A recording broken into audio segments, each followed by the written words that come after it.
Honestly, you two, we stop it.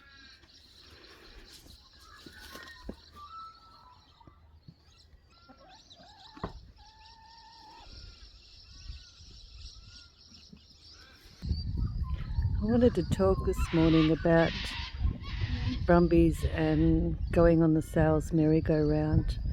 One of the things that I find really distressing is looking at horse auction sales, which come up once a fortnight online, where horses are sold really just off pictures and very little information is given about them.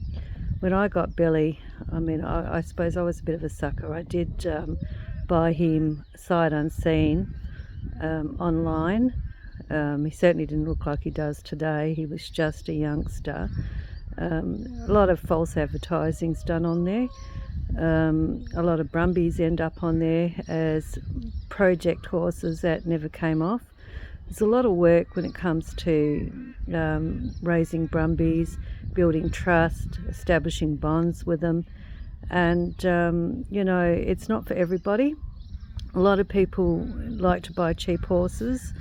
They think getting a bargain horse is going to lead them to having the ultimate dream horse. A lot of people go in out of their depth, have no real idea how to train a horse, but they get online and watch the YouTube influencers and think, oh, that's easy, I can do that. Or they watch the Americans' Mustang Challenge.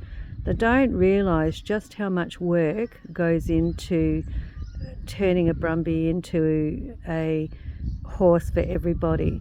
Now, my idea when I say horse for everybody is a safe, trustworthy horse that you can put a kid on and not be frightened that they're going to run off or do something dreadful.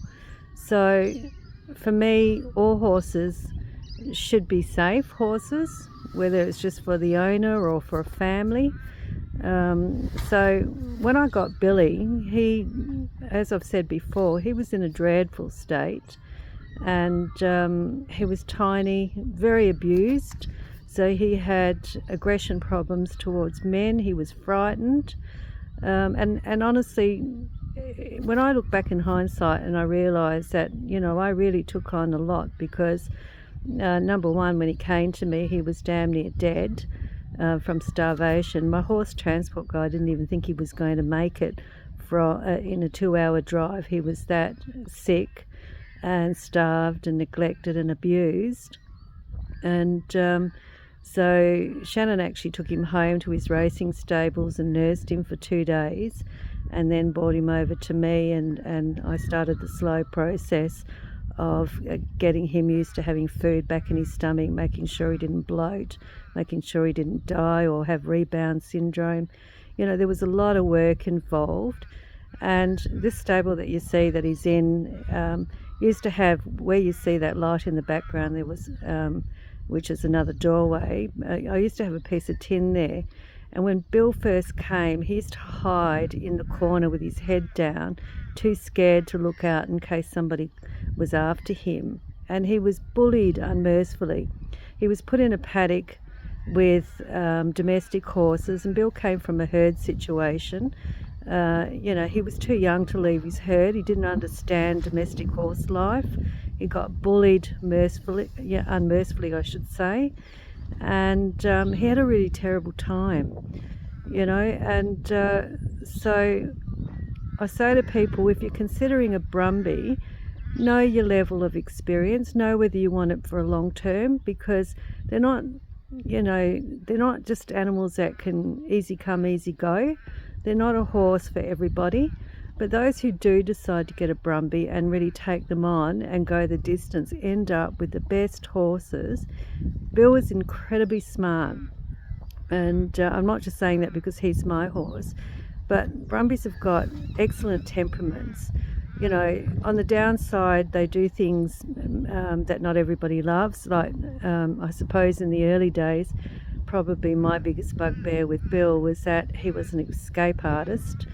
He just could not come to terms with boundary fences, and regularly pushed his way out or climbed over to get into the neighbours' paddocks. And fortunately, he always came back and he was easy to catch. Quite often he tangled himself and I used to have to get out there and climb around his feet and pull him out of my fencing. Eventually I got electric fencing and fixed that problem up. The other thing with him that I did, because I've said in previous videos, I had cataracts in both eyes, so I was blind, 90% blind, could only see blurry movement.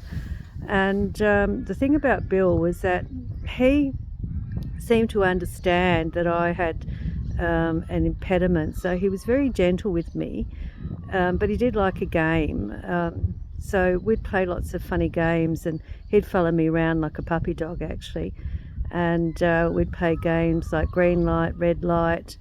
I taught him a lot of verbal commands and hand signals, which certainly helped me in terms of training him, because I had to really train him mostly at liberty, and so I had to rely on what he understood to reinforce the things that I was trying to teach him. And so 90%, even now, 90% of the work that I do with Bill is all at liberty.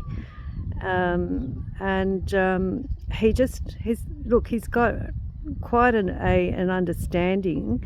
I don't know if he'd understand other people's words, but he will do the same sort of obedience work that a dog will do. I can do a recall on Bill, like nobody's business. So Brumbies are just fantastic animals, but like I said, you really got to put the effort in if you want a good Brumby. Don't just go online and think, oh, I'll buy a cheap Brumby for $150 and think that you're going to get a superstar. Superstars aren't born that way. Superstars are trained, and it's the love of the owner. If you're seriously considering a Brumby, go and see a rehomer. There's plenty of them out there, and Brumbies are in a really desperate situation at the moment. The New South Wales government is just knocking them off and transporting them out, and who knows where they're ending up. Fortunately, the rehomers do a fantastic job, and they're getting them, but after that, those ones that they don't get or get sold on to project homes, they're usually the ones that end up on the sales merry-go-round and end up having dreadful lives, like in the case of Bill. He's coming over to say hello to me now. Yes, honey, I'm talking about you. And so my recommendation is that if you're considering getting a Brumby, take the time to do the homework and your research, or go and volunteer at a rehomer's if you can, and get some sort of idea of what it's like he's after my boots again. This horse has got a fascination with my boots. He tries to get them off my feet. Anyway, that's enough of my lecturing for today, and I will move my foot out the way so that bad boy Billy here doesn't try and get my boots off.